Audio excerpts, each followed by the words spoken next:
Hi, I'm Marty Levinson. Welcome to the Northtown News Magazine. Hi, I'm Marty Levinson. Welcome to the Northtown News Magazine. Okay, good. Hi, I'm Marty Levinson, and welcome to the Northtown News Magazine. For the identity of the real Marty Levinson, please stay tuned for the Northtown News Magazine. Come on, baby, don't you wanna go? Come on, baby, don't you wanna go? Back to that lemon light city, sweet home Chicago. 2 is 4, 4 4 6. Come on, baby, now get your business fixed. Come on, honey, don't you wanna go? Thank you, Marty. Avi Meyers, Northtown Neighborhood News Magazine, a presentation of Sonny Hirsch and myself. Over 1,000 videos on the web, over 1/3 of a million videos watched. You can check us out on YouTube at Sonny HTV. Go to our website at ntnm.org to see all the gateways and the links to the show and what's coming up in future weeks. Best place to get me is on Facebook, and I get tons of my friends from Facebook, although not the next one, who's smart enough to know that elected officials should never be on Facebook or Twitter. And if I was smart, I wouldn't be either, except that I don't know where I'd get my guests for the show. It is a pleasure to introduce you to the best Cook County Commissioner in the 13th District, the only Cook County Commissioner in the 13th District, but of all 17 county commissioners, he is also far and away my favorite county commissioner. Is 17 the right number? There's 17 of us, yeah. Oh, I actually got that right. Sorry, Bridget. And that is Commissioner Larry Suffredin. How you doing? Bobby, it's good to be here. First of all, thank you so much. And my line is, in terms of Facebook and Twitter, certain politicians of a certain age shouldn't be on them. Is my theory. And you know, younger people, it's fine. I watch my John Fritchie, who sits next to me on the county board. He's constantly at all meetings. He's communicating with a lot of people, and he tells me his dog is more popular than he is, but I don't want to go there. He's not wrong. The funny thing is that John Fritchie and I have actually gotten to know each other very well before we ever said hello in person. When we did actually get a chance to talk at Tom, I don't remember if it was Tom Serafin's party or if it was an Alderman O'Connor affair. It might have been O'Connor. It was, we already knew each other. Same thing with Greg Harris, by the way. That was another example of that. And I said to Fritchie, Are you seriously going to tell me that you have pizza every Thanksgiving? He says, boy, you got some memory. And you know what? That Thanksgiving, he refused to post what he ate because he basically didn't want to go through any trouble with the turkey or anything else and order a pizza. Well, of course, his pizza has turkey and stuffing on it, you know, and mashed potatoes and, yeah. It might have. Yeah, it might have, yeah, you never know. I remember I was in the pizza business. I know that pizza can be transformed into any kind of a meal you want it. No, that's true. Yeah. By the way, I actually buy my dough from a bakery and I make my own pizza. Outside of the dough that I don't want to deal with, but I'll buy pizza dough from the bakery. Which bakery? Actually, I prefer Tel Aviv Bakery, but sometimes in the 13th District, but sometimes they don't always. I have to take a 5 or 7 pound batch, which for a single person is a lot. So sometimes, if I just need a smaller batch, I will go to Breadsmith. Okay. On Dempster. Breadsmith. Well, Tel Aviv is one of the great places to go. It is. You know, if you're talking about things in the 13th District to do, I encourage you to go to Tel Aviv. It's on Devon Avenue. What would that be? About 2,900. 2,900 West. It's I describe it as leaving the country when you walk through the door. It is. Because you're in an old world bakery. And the people there are very, very nice. Everything is kosher. Right. And there are things there that I've never seen anyplace else. So, no, it's true. And you know what? Like if I were to go to Jewel, to the kosher bakery there, and I'd get a pumpernickel bread, and you look at the ingredients, it's not real pumpernickel bread. It's an American fast version way to make pumpernickel. Right. Tel Aviv Bakery has these amazing old world breads. and they make them true to. As a matter of fact, Mr. Ackerman, who passed away, who was running the place for many years, he actually did come from Europe, and he really, I mean, there is Avi, no. most of us did come from Europe. I mean, we're all Right. immigrants. Oh no, but he. Yeah. I mean, he. But you know, what we ought to I'm do. first generation. What we ought to do is, with one of these shows, Yeah. is do a taste of the 13th district and go out and find a number of these places. I know I missed you at the Jewish Folk Art Festival in the Forest Preserve, where there were a lot of different people who were providing food. But we ought to go find places like the Tel Aviv Bakery and other places that exist and deal with the Russian traditions, the other various traditions, and then get into the Indian and Pakistani traditions. And I mean, because the one thing you can do in this district is eat. Yeah, no, that's true. And by the way, we actually did film we did do a segment once at Tel Aviv Bakery. I don't know if for health reasons or sanity reasons on their part, they didn't want to let us in the back.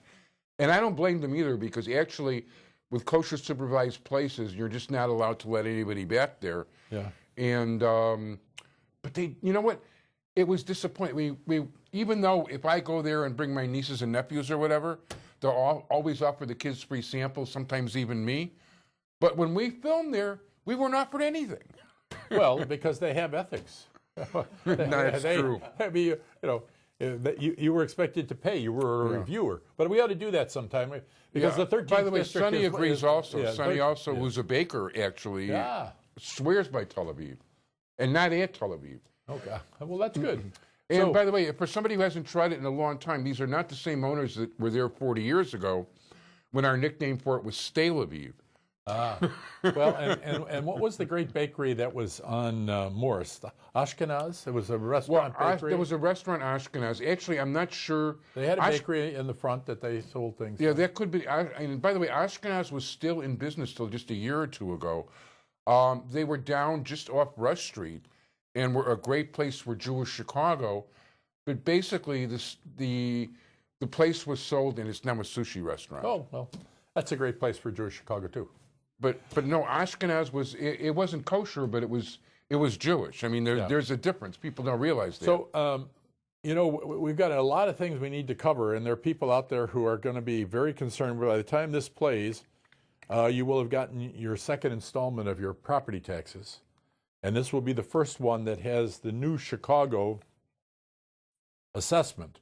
And so it also will have the increase in taxes voted by the city council from the. When's the new property tax due? It should be mailed on the 2nd of July, which is this coming Saturday. But is it due August 1st or September 1st? It'll be due August 1st. Wow. Okay, so start saving your money. But so during July, when people will see this, the thing to remember is, and I want to encourage you to come to my office if you feel that there's a mistake on your bill, because we can do certificates of error and get you a new tax bill if you don't have the exemptions you're entitled to, like your homeowner's exemption.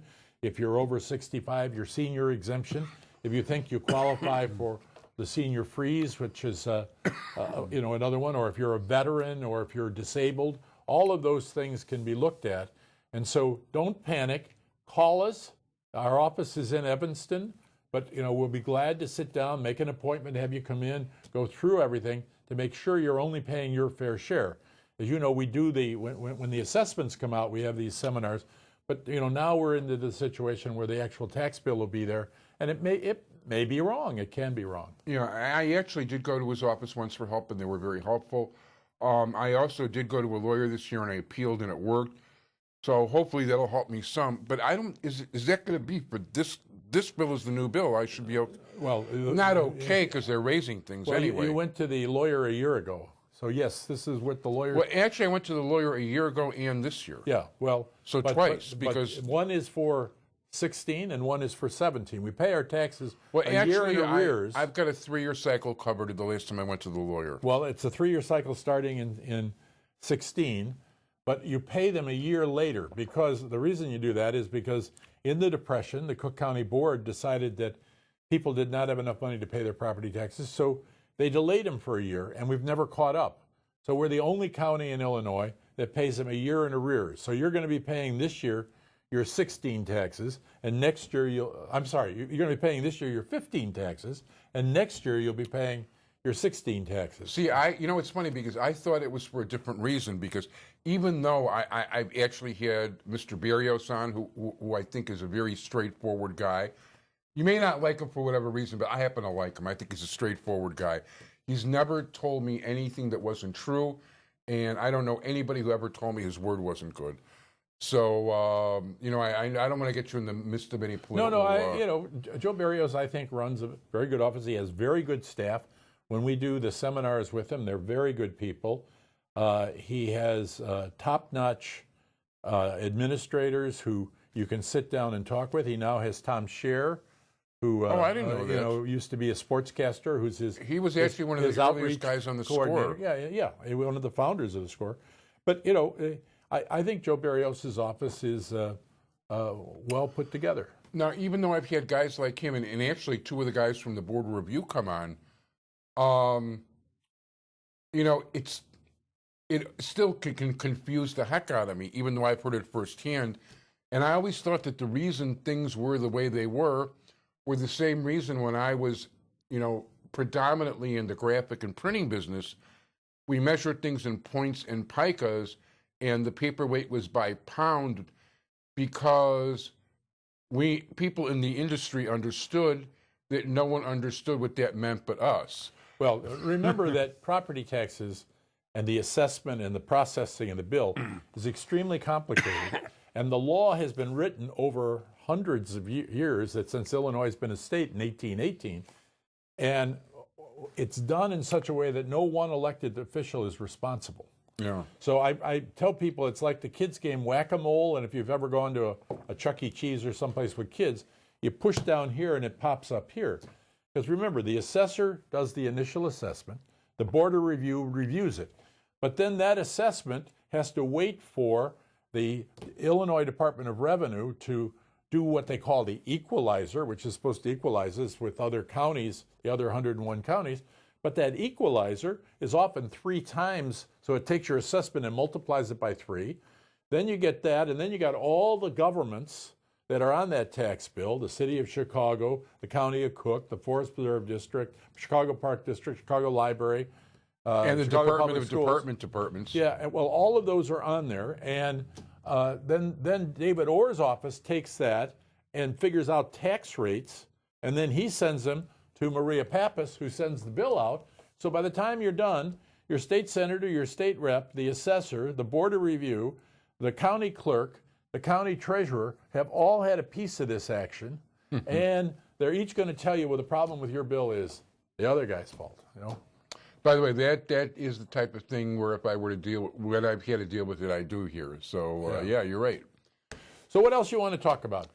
What's going on in the neighborhood? I told you that I'm going to, on the 4th of July, be giving the oratory speech at the Chicago History Museum. Congratulations, first of all. It's a high honor. I've been looking at speeches that Abraham Lincoln gave shortly before his death. 89 words, by the way, the Gettysburg Address. Well, it was written, just his remarks for the 4th of July did not happen on the 4th of July. They happened on the 7th of July because the Battle of Vicksburg was going on.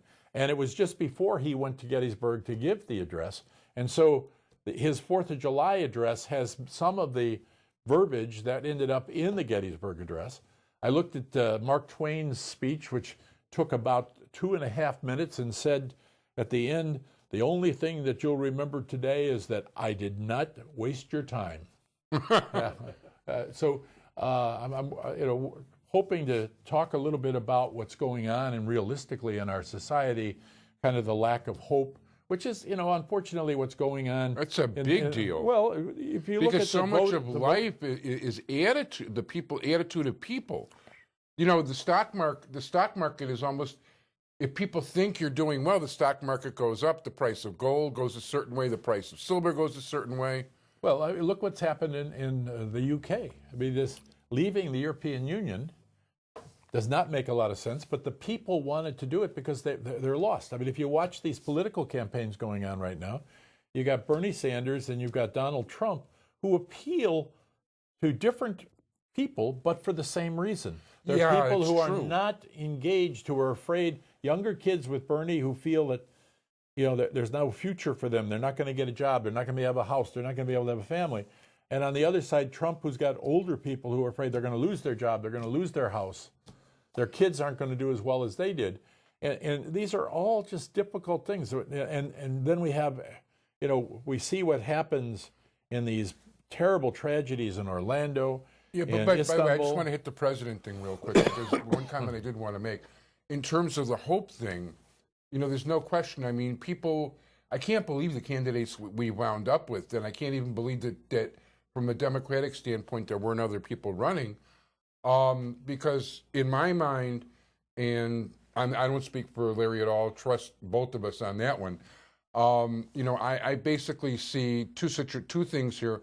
One is you've got a compulsive liar versus a premeditated liar. Oh, now wait a minute. Yeah, Hillary Clinton, I've known a long time. We're the same age. Yeah. She went to Yale. I was at Georgetown, so we went to law school the same 3-year period. I've run into her and her husband. I think that she gets maligned a lot. First of all, she's one of the brightest people you're ever going to meet. She's got phenomenal energy, and I think when you look at all the things she's accomplished in her life, I mean, she is absolutely one of the most amazing public officials around. Being the Secretary of State in the period of time she was Secretary of State, she did a remarkable job. I don't know how many thousands and thousands of miles she covered. But, she is not somebody who can just be dismissed. Donald Trump, on the other hand, is a businessman who in this spectrum has been successful, but is not successful outside that spectrum. And he is not going to be able to deal with things because his whole theory is I can bully anybody into a position. And that's not how the world works. Well, by the way, one thing I will tell you, and not that I was happy with it, I registered Democrat because that's the elections to vote for if you're a Chicago resident. Well, you live in the 50th ward. There is no other registration you can have. Well, we allow Republican votes up here? I thought that stopped when Sperling left. Actually, there were quite a few Republican votes this year, which surprised me because my ballot said Democrat, and then it said Republican, danger 50,000 votes. Huh. But I registered as a Democrat. I voted as a Democrat. I voted for Bernie Sanders, not because I'm so fond of Bernie Sanders, but I at least wanted to make my statement. He went to the University of Chicago. You're biased against people who don't go to the University of Chicago. Actually, I'm biased against the University of Chicago in so many ways it's not even funny. Well. And by the way, Hillary, speaking of being against the people who go to the University of Chicago, 2008, I really wanted Hillary badly. She's the person that I endorsed. And by the way, you'll also see what I had. If you look in Jewish Chicago, you can see. We're now going back to the archives, folks. Well, no. Actually, we can look in the spring issue. I ripped Trump like there was no tomorrow, trying to explain to everybody why the best thing that could happen to him. I don't know if I said this exactly. I should have. It would be a plane crash with him inside. Oh, Avi, come on, you're losing perspective. Now, there's only one candidate for president who was born in the 41st ward. I'm sorry, in the 40th ward, who is on the ballot. And wait, I thought she was born in Park Ridge. No, she was born at Edgewater Hospital. Oh, okay. On Ashland Avenue. Come on, Avi, get with it. She's a local girl who moved to Park Ridge at some point, but I'll let you speak her up. I'm not. I'm telling. I stopped being a fan during her tenure as Secretary of State. I was a fan prior. I stopped being a fan. Well, it's a good thing that you're not mainstream, and that. Oh, no kidding. And that Fox has already signed up all the commentators they need for this time around. By the way, I do not watch any television news whatsoever. Seriously. Wait. We are watching Northtown News, ladies and gentlemen. Do not turn off your TV because he doesn't watch television. And by the way, I'm not saying I don't watch television. And by the way, there is one exception I make for watching the news. There is one person definitely worth watching on an almost daily basis. One person? Yeah. Let me see if I can get it. The weatherman? Tracy Tom Butler. Skilling? Oh, Tracy. Well, okay. Tom Skilling, She's a lot Tracy cuter Butler. than Skilling. Well, yeah. But, and she's probably as accurate. I mean, they got all these things. I don't think any of them are accurate. I just happen to like Tracy Butler. Okay. Well, she's also a very good golfer. That's what I understand. I wouldn't know. Yeah. I only went golfing once, and I think I shot an eagle, 2 birdies, a partridge in a pear tree, and a pigeon. That's not a bad round. You're doing better than poor Tiger these days. So as we look at the local elections, we really don't have contested races around us. Okay. No, it's disgusting. The state level race is one race, Susana Mendoza and Leslie Munger. Right. And that'll be an interesting race, two women, and for an office that plays a role in this economic future of the state. But our other local elections are really uncontested. There's just a few judicial I think Kelly races. Cassidy has an opponent who's run before, but I mean, not a serious opponent. She should win pretty easily. Anybody on the ballot is a serious opponent, and this is a rough year to be an incumbent. But by the way, I shouldn't say that because I don't know who her opponent is. It's somebody I think who ran for alderman once against Harry Osterman over there. So it's somebody who's running. Oh, I'll have to check into this. But I think that we're very fortunate, I think, up here because all of our elected officials are in some form of a leadership role in the bodies that they're in and are people who get things done for the community. Well, can get things done, and most of them do. Not all of them, but most of them. Yeah. It's true. So I mean, maybe not in the 50th ward, but in other the 50th places. ward, I think they do fine. We have a difference of opinion there, Avi. I think that. By the way, this is the one time I'll say that as much as I respect your opinion on almost everything, I will strongly disagree with you on that. I actually am sponsoring coming up later in July the movie night with Alderman and Senator Silverstein, which I do every Just a year. few blocks which down. is a wonder. It's in the park and it's a wonderful event and kosher pizza. So it's a wonderful event. I don't know what the movie is this year, but I always enjoy going out to watch it. Well, the Park District basically has a list of movies or the they city rotate that you them can show. and a lot of nice things to do with families. Talking about nice things to do with families, we've got our forest preserves. I'm the only person who has voted consistently against zip lines, but they opened last week. What's a zip line? Well, a zip line is when you hook up to something hanging 100 feet in the sky and you slide across it. And we have now 4-hour courses that you can, in Bemis Woods, because it's very expensive. I myself am against it because I think that it's putting junk into the woods where our trees should be, because you got to put up poles and have these lines, and you can do all this. I'm not a fan of that kind of thing at all.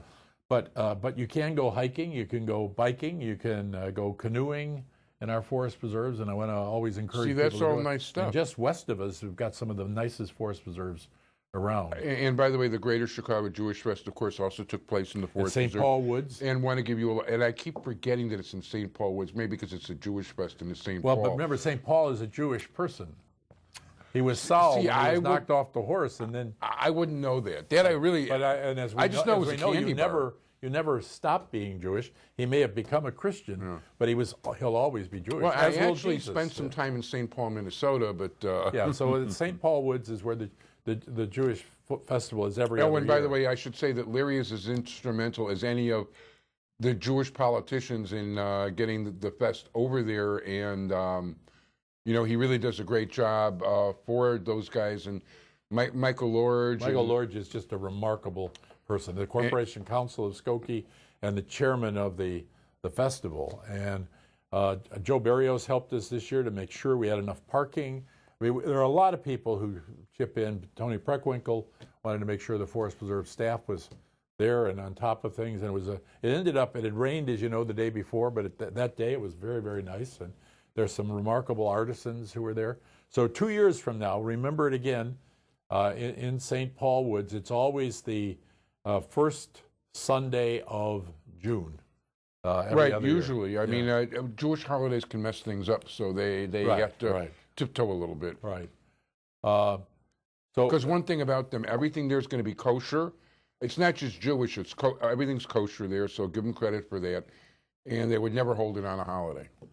Well, and the other thing I think we really do need to talk about is the need for some kind of substantive change in our gun laws, because we have too many things that are out there that are causing kids to get involved with guns, to have shootings. I mean, when little kids hear pops in their neighborhood, they can distinguish between a gunshot and a firecracker. Yeah, I can't. Yeah. That is crazy. I can't. When I never even get until I started going to CAPS meetings and started hearing from people. I assumed all that stuff was fireworks. No. Well, you know, I just figured that was it. You know, that big boom was an M80. Who Yeah. figured it's a shotgun? Well, you know, I think that I know you've had a number of the members of the Chicago Police on. They have a very difficult job. This is a very difficult time for everyone who is dealing with violence in the various neighborhoods of the city of Chicago.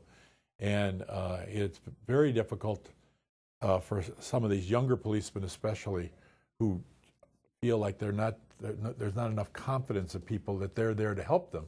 Yet whenever we're in trouble, who do we call? 911, and we ask for a police officer to be there. So I'm hopeful. As I said earlier today, I did a thing with Jan Schakowsky and the members of Congress who did the sit-in, trying to get the simple law. If you're on the no-fly list, you shouldn't be able to buy a gun. That doesn't seem complex, but they can't seem to get the Republicans to even want to call that, which is crazy. Well, you know what? First of all, I have so little use for both parties, and I know you're a big. Well, no, you have a lot of use for both parties because they buy ads in your newspaper. They come here on your actually, show. individuals. I guarantee you that neither party ever buys an ad, but it's mostly judges too. Most of the regular politicians, you know, like. I don't want to say names on here. Well, I'll tell you a couple stories off here, maybe. But you know what? It's like the parties don't buy ads. Seriously, I mean, I wish they did. People advertise differently these days. Pardon? I think people advertise differently. Social media has changed a lot of the ways. That No, it's true. But the fact of the matter, and by the way, I get more print advertising than any other publication in Illinois. Seriously, so it's a really great place to advertise because I target voters. I mean, I've got my demographics done. I've learned how to conduct my business along these lines. But the thing is that I have a niche. The judiciary has become my niche market. You know, and people know that. Well, people know that. Mary Kay Dawson brings them right to you. No, actually, Mary Kay Dawson is. She's one of the people who runs judicial campaigns. Mary Kay's a nice lady, and hi, Mary, and. Mary Kay will get me she will get me an ad for the retention judges in the fall issue. She always does, but that's all I get from her. But she gets people who come that are on the show, that your candidates you've interviewed that come here. Actually, but no, the advertising stems either from they themselves. They not always have campaign managers. Sometimes I have to put together the ads. And the fact is the judicial campaign managers also know to bring their candidates to me and deal. And actually, a lot of what those judges do is they're grateful for the exposure that I give them both in print and in the newspaper, and they feel quid pro quo, they should at least take out some sort of ad in Jewish Chicago and do. And they feel that actually these guys feel it's important to support me, and I like that because nobody else feels that way. Well, but no, Mary Kay, bring me does last very ads, good. please. She's very good. She's terrific. I love dealing with her. McElroy, and I get an ad with her. I get an ad from her all the time. Ed McElroy I deal with, even though he wants to take me to a Sox game. But what can I tell you? Well, he was the bat boy for the White Sox in 1939. No, he was the bullpen catcher. Well, that was later, but he was the bat boy at one point. 39, wait, 60. Yeah, he's been with us a long time. I think he just turned 90. Yeah, I was going to tell you. I was just about to say he was 11 years old then. I didn't know he was the bat boy. Yeah. He was the bullpen catcher in the 40s. Yeah. And he was Bob Elson's personal assistant also. And everybody says, who's Bob Elson? He was the radio voice of the White Sox and the Cubs at one point. And also they used to do an afternoon games on the old WCFL 1000. And he actually would read from a ticker. Yeah. Ticker, yeah. And he'd make up the play-by-play, while waiting for the next person out, hit whatever to come up the thing. So, Got to close. We're in the last minute. Okay, I just want to remind people, if you get your tax bill and you're scared by it, call my office in Evanston. We're on Davis Street, 820 Davis. Larry Suffredin, suffredin.org, and we'll be glad to try to help you. I hope that you have a good rest of the summer. It's always a pleasure to be on with you. And first of all, thank please you, get Larry. to the Forest Preserves. And thank you so much, Larry. Thanks to my entire tactical crew, Sonny Hirsch. I wish you'd come on the show more often. Take care, Larry. Right. Be well. Bye-bye. Take care. Bye-bye.